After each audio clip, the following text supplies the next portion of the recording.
अस्सलामुअलैकुम विद्यार्थी मित्रों, जनाब कुतुबुद्दीन मौलम बॉयज़ प्राइमरी स्कूल कक्षा 8 के छात्रों का मैं हार्दिक स्वागत करता हूं। विद्यार्थी मित्रों, आज हम हिंदी में इकाई 6 भरत इकाई का पुनरावर्तन कार्य करेंगे। विद्यार्थी मित्रों, सबसे पहले प्रश्न 1, निम्नलिखित प्रत्येक प्रश्न के उत्तर के लिए दिए गए विकल्पों में से सही विकल्प चुनकर उनका क्रम अक्षर प्रश्न के सामने दिए गए चौखोट में लिखिए। नंबर 1, सर्वदमन के मुख की दमक खाली जगह के समान थी, तो यहाँ पर बी ऑप्शन आएगा अग्नि। 2, मेनका कौन थी, तो मेनका अप्सरा थी, सी, यहाँ पर सी ऑप्शन। नंबर 3, पहली तपस्विनी का नाम क्या था, तो पहली तपस्विनी का नाम था सुव्रता, ऑप्शन डी। नंबर 4, महर्षि कश्यप के पिता का नाम क्या था, तो महर्षि कश्यप के पिता का नाम मरीचि था, यहाँ पर ऑप्शन बी। प्रश्न 2, कोष्ठक में से उचित शब्द चुनकर रिक्त स्थान यानी खाली जगह की पूर्ति कीजिए। नंबर 1, तेरा नाम ऋषियों ने खाली जगह रखा है सो ठीक ही है, तो यहाँ पर सही ऑप्शन है सर्वदमन। नंबर 2, क्या कारण है कि मेरा खाली जगह इस बालक की ओर उमड़ सा आता है, सही जवाब है स्नेह। नंबर 3, हथेली की शोभा प्रायः खाली जगह को लज्जित कर रही है, कमल। आगे देखें। 4, तुमने खाली जगह के विरुद्ध यह आचरण क्यों सीखा, तपोवन। नंबर 5, हम रक्षाबंधन का नाम खाली जगह है, इस रक्षाबंधन का नाम खाली जगह है, अपराजित। प्रश्न 3, सही वाक्यांश चुनकर विधानों को पूर्ण कीजिए। नंबर 1, दुष्यंत ने सर्वदमन को ऋषि कुमार समझ लिया क्योंकि, सही ऑप्शन इसमें जोड़ेंगे, उन्होंने सर्वदमन को ऋषि के आश्रम में देखा था। नंबर 2, तपस्विनी ने दुष्यंत को शकुंतला के पति का नाम नहीं बताया क्योंकि, सही विधान है, उसने बिना किसी अपराध के पत्नी को छोड़ दिया था। आगे प्रश्न विधान नंबर 3, तपस्विनी घबरा गई क्योंकि उस बालक की बाँह से रक्षाबंधन कहीं गिर गया था। प्रश्न नंबर 4, निम्नलिखित प्रश्नों के उत्तर एक एक वाक्य में लिखिए। पहला सवाल, सर्वदमन क्या करना चाहता था, सर्वदमन सिंह शावक यानी सिंह के बच्चे के दांत गिनना चाहता था। नंबर 2, तपस्विनी के अनुसार बालक का सर्वदमन नाम सार्थक क्यों है, तो तपस्विनी के अनुसार बालक का सर्वदमन नाम सार्थक था क्योंकि वह वन के प्राणियों के बच्चों से निर्भीक होकर खेलता था। नंबर 3, दुष्यंत ने सर्वदमन के बारे में क्या अनुमान लगाया, तो दुष्यंत ने सर्वदमन के बारे में अनुमान लगाया कि यह बालक अवश्य किसी तेजस्वी वीर का पुत्र है। सवाल 4, दुष्यंत सर्वदमन की हथेली को देखकर क्यों चकित रह गया, इसका उत्तर है, दुष्यंत सर्वदमन की हथेली को देखकर चकित रह गए क्योंकि उसमें चक्रवर्तियों के लक्षण थे और कमल के समान सुंदर थीं। आगे सवाल 5, दुष्यंत अपनी तुलना प्यासे हिरण से क्यों करते हैं, दुष्यंत अपनी तुलना प्यासी हिरण से करते हैं क्योंकि जैसे मृग तृष्णा प्यासे हिरण को व्याकुल करती है, वैसे ही शकुंतला उसकी पत्नी ही है या अन्य स्त्री, यह बात दुष्यंत को व्याकुल कर रही थी। आगे छठा सवाल, बालक को रक्षाबंधन किसने दिया, तो बालक को रक्षाबंधन महात्मा मरीचि के पुत्र कश्यप ने दिया था। सवाल नंबर 7, रक्षाबंधन के सांप न बनने पर दुष्यंत क्या अनुभव करते हैं, तो रक्षाबंधन के सांप न बनने पर दुष्यंत अपना मनोरथ पूर्ण होने के आनंद का अनुभव करते हैं।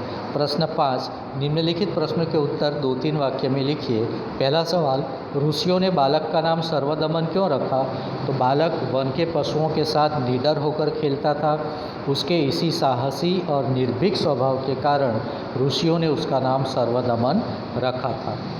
सवाल 2, दुष्यंत बालक के प्रति आकृष्ट क्यों हो रहे थे, तो बालक स्वस्थ, सुंदर, निर्भीक तथा हठीला था, उसकी इन्हीं विशेषताओं पर मुग्ध होकर दुष्यंत उसके प्रति आकृष्ट हो रहे थे। सवाल 3, दुष्यंत ने पुरुवंशीय जीवन की कौन सी 2 रीतियाँ बताई, इसका उत्तर है नंबर 1, वे युवावस्था में महलों में रहकर पृथ्वी की रक्षा और पालन करते थे। दूसरा, वृद्धावस्था में वे तपस्वियों के आश्रम में वृक्षों के नीचे कुटी बनाकर रहते थे। सवाल 4, दुष्यंत क्या जानने के लिए व्याकुल है?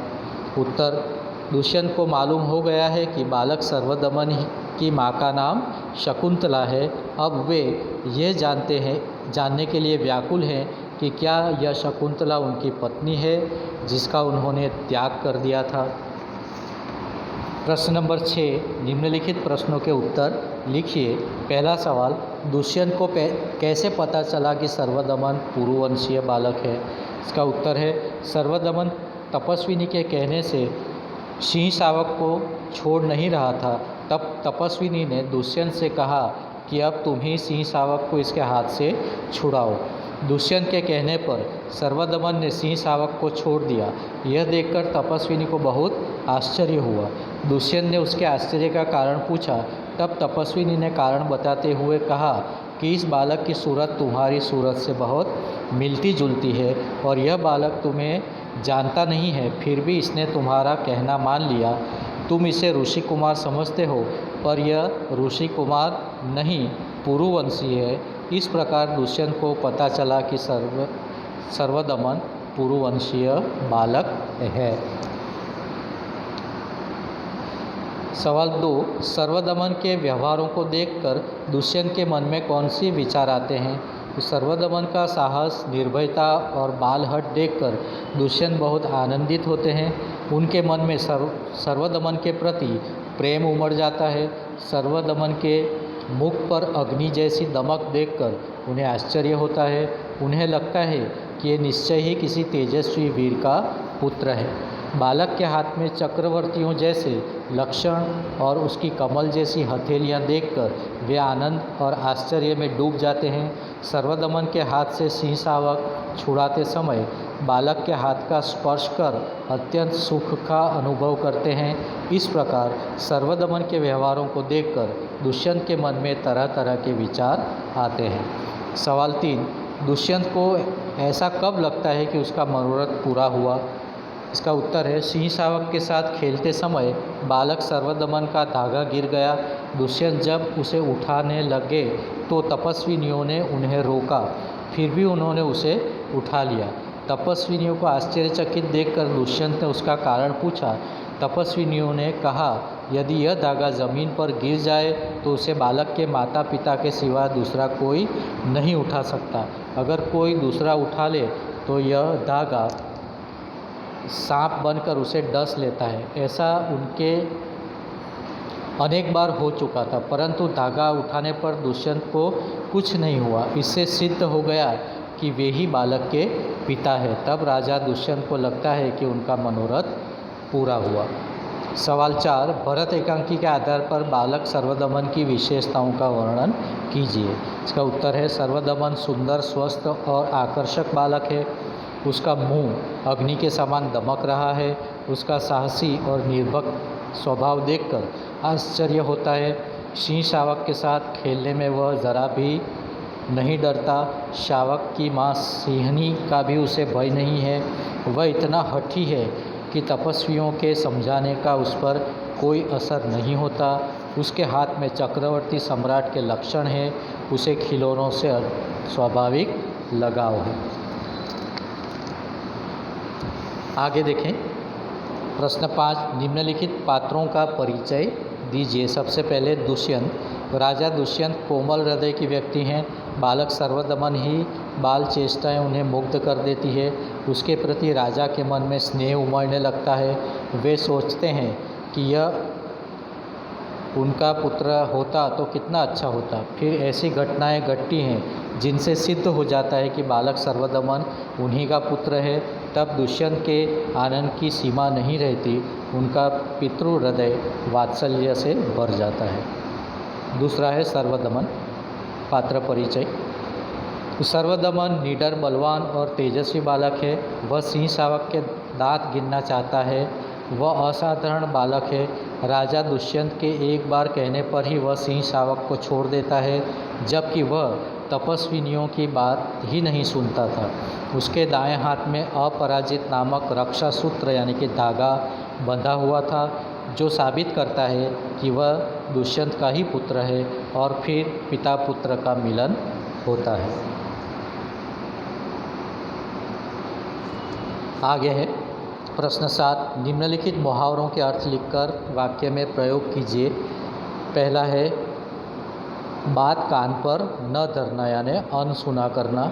उसका वाक्य है राकेश कभी शिक्षक की बात कान पर नहीं धरता। नंबर 2, धोखा खा जाना। इसका अर्थ है बात को न समझ पाना, मूर्ख बनना। इसका वाक्य है रास्ते के पुराने निशान देखकर अक्सर लोग धोखा खा जाते हैं। प्रश्न 8, निम्नलिखित शब्दों के पर्यायवाची यानी समानार्थी शब्द। पहला पौधा यानी तरु, जंगल, वन, घर, आवास, बहुत, अधिक, अचंभा, आश्चर्य, ठीठ, जिद्दी, नाहर, शेर, वृतांत, वर्णन और ओट, आड़। प्रश्न 9, निम्नलिखित वाक्यों में से विशेषण छांटकर उनके प्रकार लिखिए। सूरत ऐतिहासिक नगर है, इसमें विशेषण कौन सा है? ऐतिहासिक। तो ऐतिहासिक यहाँ पर क्या होगा? ऐतिहासिक गुणवाचक विशेषण है। आगे देखें दूसरा वाक्य, परिश्रमी छात्र कभी असफल नहीं होता। तो यहाँ पर दूसरा वाक्य में देखें हम, परिश्रमी क्या है? विशेषण। तो कौन सा विशेषण है? गुणवाचक विशेषण। आगे देखें तीसरा, हमने बाज़ार से 2 लीटर दूध लिया। अभी तीसरे वाक्य में विशेषण कौन सा है हम देखें। तो तीसरे वाक्य में 2 लीटर है विशेषण। तो 2 लीटर क्या है? परिमाणवाचक विशेषण। उसी प्रकार चौथे वाक्य में 20 क्या है? संख्यावाचक विशेषण। 5वें वाक्य में वे सार्वनामिक विशेषण। छठे वाक्य में थोड़ी, परिमाणवाचक विशेषण। 7वें वाक्य में कुछ, संख्यावाचक विशेषण। 8वें वाक्य में चतुर, गुणवाचक विशेषण। 9वें वाक्य में 20 किलो, परिमाणवाचक विशेषण। 10वें में 10 क्या है? संख्यावाचक विशेषण। तो प्रश्न नंबर 10, निम्नलिखित विशेषणों का 3 प्रकार के वाक्य में प्रयोग कीजिए। तो यहाँ पर सुंदर शब्द को हमें 3 प्रकार के वाक्यों में प्रयोजित करना है। तो मल्लिका सुंदर लड़की है, निधि मल्लिका से सुंदर लड़की है, निधि सबसे सुंदर लड़की है। तीनों वाक्यों में सुंदर विशेषण का हमने उपयोग किया। उसी प्रकार आगे देखें, मेहनती, रोमिल मेहनती लड़का है, रोमिल साहिल से मेहनती लड़का है, रोमिल कक्षा में सबसे मेहनती लड़का है। तीनों वाक्यों में मेहनती विशेषण का हमने प्रयोग किया। उसी प्रकार चालाक, रूपा चालाक लड़की है, रूपा मोना से चालाक लड़की है, रूपा कक्षा में सबसे चालाक लड़की है। तो यहाँ पर भी चालाक विशेषण का तीनों वाक्यों में हमने प्रयोग किया। प्रश्न नंबर 11, निम्नलिखित शब्दों का लिंग परिवर्तन कीजिए। यानी जहाँ पर पुल्लिंग है वहाँ पर स्त्रीलिंग और स्त्रीलिंग है वहाँ पर पुल्लिंग। हिरन पुल्लिंग है, उसका हिरनी स्त्रीलिंग हो जाएगा। उसी प्रकार शिक्षक, शिक्षिका, सम्राट, साम्राज्ञी, छात्र, छात्रा, दास, दासी, मोर, मोरनी, मजदूर, मजदूरनी, पुजारी, पुजारिन, पड़ोसी, पड़ोसिन, गुरु, गुरुआइन, बूढ़ा, बुढ़िया, नायक, नायिका। विद्यार्थी मित्रों, ये आपका पुनरावर्तन हो गया छठे पाठ का। 1 से 6 पाठ है हमारी हिंदी की एकम कसौटी में। आप इस वीडियो को स्टॉप करके इसका पुनरावर्तन कर सकते हो। इसकी PDF फाइल भी मैं आपको दूंगा, उसमें से आपको पढ़कर भी पुनरावर्तन कर सकते हो। आपको यह वीडियो अच्छा लगा हो तो लाइक करना न भूलें और हमारी चैनल को सब्सक्राइब करना न भूलें। Thank you.